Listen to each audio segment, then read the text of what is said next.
Hi, there's two of us today, so please join me and welcome my co-author, Phil Renshaw, Dr. Phil Renshaw. We're both here today to talk about developing self and developing others. So Jenny, we always like to keep these videos short, so let's get straight to it. When you notice other people who are struggling to develop, what is it you notice? I see them acting like monkeys, and monkeys that get trapped, and monkeys put their hand in a hole in the tree, grab some nuts, and then they can't move their hand out, and they won't let go of those nuts, and they get stuck. And human beings are just the same. We get stuck on things we love and things we won't let go of, and actually we need to come out of our comfort zone. What do you see? Well, so what comes to mind for me is people who get promoted and then struggle to delegate. And I guess maybe that's their form of monkey nut, because they got promoted for doing something successfully, so they want to keep doing it. Stands to reason they can't give it up. Yeah, great.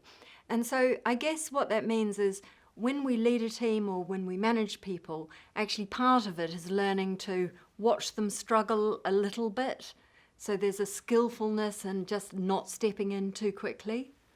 Great. So how do they go about that? Not stepping in. So how do I help them? Well, first thing, I teach them about time horizons. It's easy to check that you're working at the right level. Your horizon of concern must be different to your boss, and it must be different to your team. If you find yourself working to the same time horizon as your team, you're micromanaging. We have a whole section about this in our book. It's chapter 9, and it's really worth a read. Yeah, I really like that time horizon model. In fact, before I'd come across it though, I still worked a lot with people about delegation. And one of the big issues they would have is thinking that delegation was about getting tasks off their desk, when in fact it's a really important way to help others learn and develop. Yeah, that's great. So this idea of a time horizon is that you need to be working at a point that's unique to your level, not working down. And that's the point about these monkey nuts, is we love working down just a little bit because it's really comfortable. We're really expert. So to take these ideas a bit further, take some time now to think about each person in your team and think about a development pathway for them.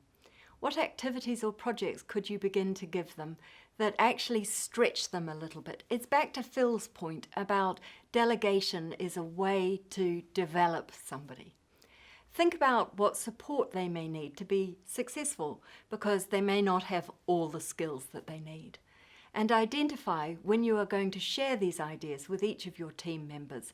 And get started. It's time to share your nuts.